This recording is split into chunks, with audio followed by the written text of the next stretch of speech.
Hello दोस्तों, स्वागत है आप सबका मेरे यूट्यूब चैनल द कैपिटल क्रियू में। आज की वीडियो में हम लोग बात करने वाले हैं हैंडीक्राफ्ट बिजनेस कैसे स्टार्ट करें। वीडियो को शुरू करने से पहले यदि आप लोग ने अभी तक चैनल को सब्सक्राइब नहीं किया है तो प्लीज चैनल को सब्सक्राइब कर दीजिए और प्लीज बेल आइकन को दबा दीजिए, जिससे आपको इस चैनल पे आने वाली सभी वीडियो की नोटिफिकेशन सबसे पहले मिले। और हाँ दोस्तों, एक लाइक जरूर से कीजिएगा। आइए चलते हैं पूरे वीडियो की ओर। आइए एक सफल हस्तशिल्प व्यवसाय शुरू करें। इस पर कुछ आवश्यक कदम और रणनीतियों का पता लगाएं। पहला कदम है बाजार में एक अंतर की पहचान करें। एक सफल हस्तशिल्प व्यवसाय शुरू करने में पहला कदम बाजार में अंतर की पहचान करना है। हालांकि आप किसी विशेष शिल्प के प्रति जुनूनी हो सकते हैं, लेकिन उद्योग पर शोध करना और यह देखना महत्वपूर्ण है कि कौन से उत्पाद मांग में है। बाजार अनुसंधान करने से आपको बाजार में कमियों की पहचान करने और अपने व्यवसाय के लिए अवसर खोजने में मदद मिल सकती है। हस्तशिल्प उद्योग में वर्तमान में कौन से उत्पाद लोकप्रिय है, इसका विश्लेषण करके शुरुआत करें। रुझानों की तलाश करें और संभावित कमियों की पहचान करें जहां आपके उत्पाद बाजार की कमी को पूरा कर सकते हैं। उदाहरण के लिए, यदि आपको पर्यावरण अनुकूलन और टिकाऊ उत्पादों की उच्च मांग मिलती है तो आप प्राकृतिक सामग्रियों से बने हस्त निर्मित शिल्प की पेशकश करके अपने व्यवसाय को अलग कर सकते हैं। बाजार में संभावित प्रतिस्पर्धियों का अध्ययन और अनुसंधान करना भी महत्वपूर्ण है। निर्धारित करें कि वे क्या पेशकश करते हैं और आप अपने उत्पादों को उनके उत्पादों से कैसे अलग कर सकते हैं।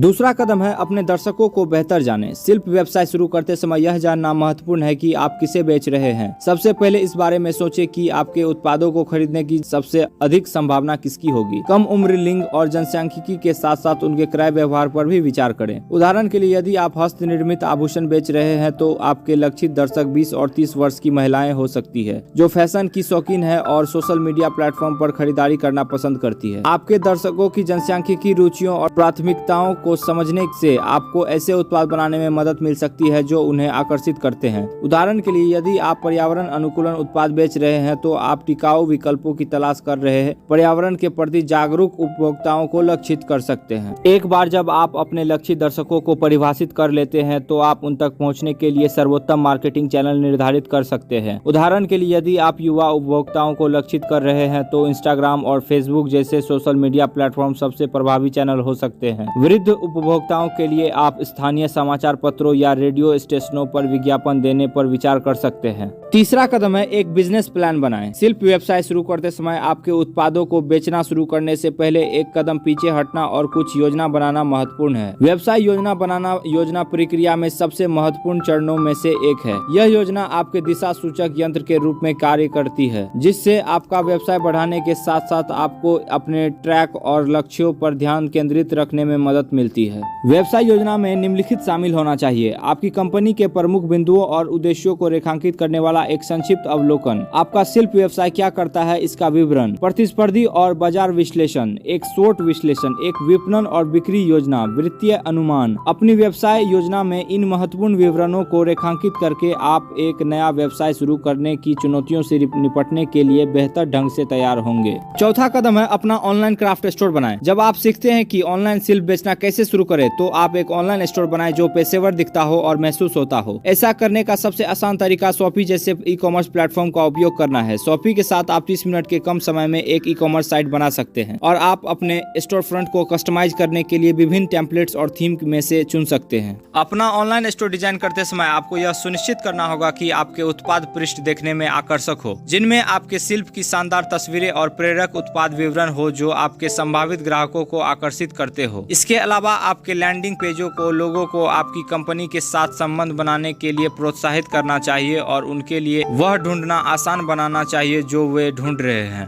पांचवा कदम है हस्तशिल्प उत्पाद बनाना। अपने हस्तशिल्प बनाते समय अद्वितीय और नवीन डिजाइन विकसित करने का प्रयास करें जो बाजार में अलग दिखे। इससे पहले कि आप अपने उत्पादों का निर्माण शुरू करें, ऐसी सामग्री चुनना महत्वपूर्ण है जो टिकाऊ और देखने में आकर्षक दोनों हो। आपको अपने हस्तशिल्प को कुशलता पूर्वक बनाने में मदद के लिए उच्च गुणवत्ता वाले उपकरणों में भी निवेश करना चाहिए। आपके हस्तशिल्प के निर्माण में गुणवत्ता नियंत्रण भी महत्वपूर्ण है। 200 या 200 के लिए प्रत्येक टुकड़े का निरीक्षण करके सुनिश्चित करें कि प्रत्येक उत्पाद उच्चतम मानक पर बना है। यह कदम ग्राहकों की संतुष्टि और आपके व्यवसाय की प्रतिष्ठा के लिए महत्वपूर्ण है। छठा कदम है अपने उत्पादों का विपणन और बिक्री करना। अपना हस्तशिल्प व्यवसाय शुरू करने के लिए अपने शिल्प का विपणन और बिक्री करना आवश्यक है। आखिरकार यदि आपके पास ग्राहक नहीं है तो आप कोई पैसा नहीं नहीं कमा सकते। कई प्रभावी मार्केटिंग रणनीतियां आपको अपने लक्षित दर्शकों तक पहुंचने में मदद कर सकती है, जैसे ईमेल मार्केटिंग, अपने ग्राहकों के साथ संपर्क में रहने और उन्हें अधिक जानकारी के लिए वापस आने का एक शानदार तरीका है। आप विशेष प्रचार, नए उत्पादों की झलक और अपने व्यवसाय पर अपडेट के साथ समाचार पत्र भेज सकते हैं। सुनिश्चित करें कि आप अपने संदेशों को प्रासंगिक बनाए रखने के लिए अपने दर्शकों को उनकी रुचि के आधार पर विभाजित करें। सोशल मीडिया आपके व्यवसाय के लिए एक और शक्तिशाली विपणन उपकरण है। आप इंस्टाग्राम और फेसबुक पर फोटो और वीडियो के माध्यम से अपनी कला का प्रदर्शन कर सकते हैं। आप अपने ग्राहकों से जुड़ने, उनकी सवालों का जवाब देने और उनके साथ दीर्घकालिक संबंध बनाने के लिए भी सोशल मीडिया का उपयोग कर सकते हैं। खोज इंजन अनुकूलन SEO ऑनलाइन आपकी दृश्यता बढ़ाने के लिए भी महत्वपूर्ण है। सुनिश्चित करें कि आपकी वेबसाइट प्रासंगिक कीवर्ड और मेटा टैग का उपयोग करके खोज इंजन के लिए अनुकूलित है। आप अपने व्यवसाय से संबंधित कीवर्ड को शामिल करते हुए ब्लॉग पोस्ट जैसे सामग्री भी बना सकते हैं।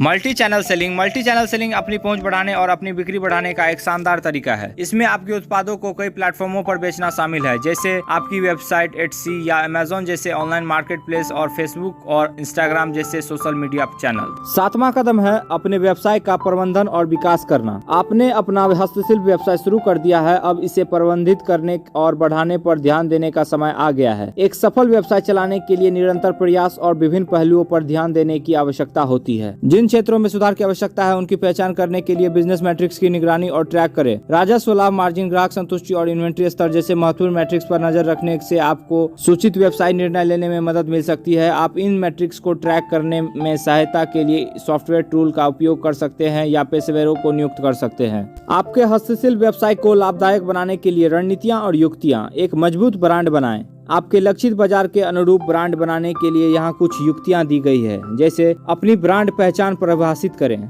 अपनी उत्पादन प्रक्रिया को सुव्यवस्थित करें, एक मार्केटिंग रणनीति विकसित करें, कस्टम या व्यक्तिकृत उत्पाद पेश करें, ग्राहक सेवा पर ध्यान दें, छूट और प्रमोशन ऑफर करें, अपनी मूल्य निर्धारण रणनीति का मूल्यांकन करें। इसके बाद सुनिश्चित करें कि आप अपने उत्पादों को बनाने के लिए उपयोग की जाने वाली प्रत्येक सामग्री की लागत को सटीक रूप से ट्रैक करते हैं, जिसमें कोई शिपिंग या आयात शुल्क भी शामिल है। आपको अपने हस्तशिल्प बनाने के लिए आवश्यक उपकरणों की लागत पर भी विचार करना चाहिए। थैंक यू फॉर वॉचिंग दोस्तों। वीडियो को एक लाइक जरूर से कीजिए और आपको अगर इस वीडियो से रिलेटेड और कोई जानकारी चाहिए तो मुझे कमेंट करके बताएं और वीडियो को लाइक, कमेंट, शेयर करना ना भूलें और चैनल को सब्सक्राइब करें और बेल आइकन को जरूर दबाएं।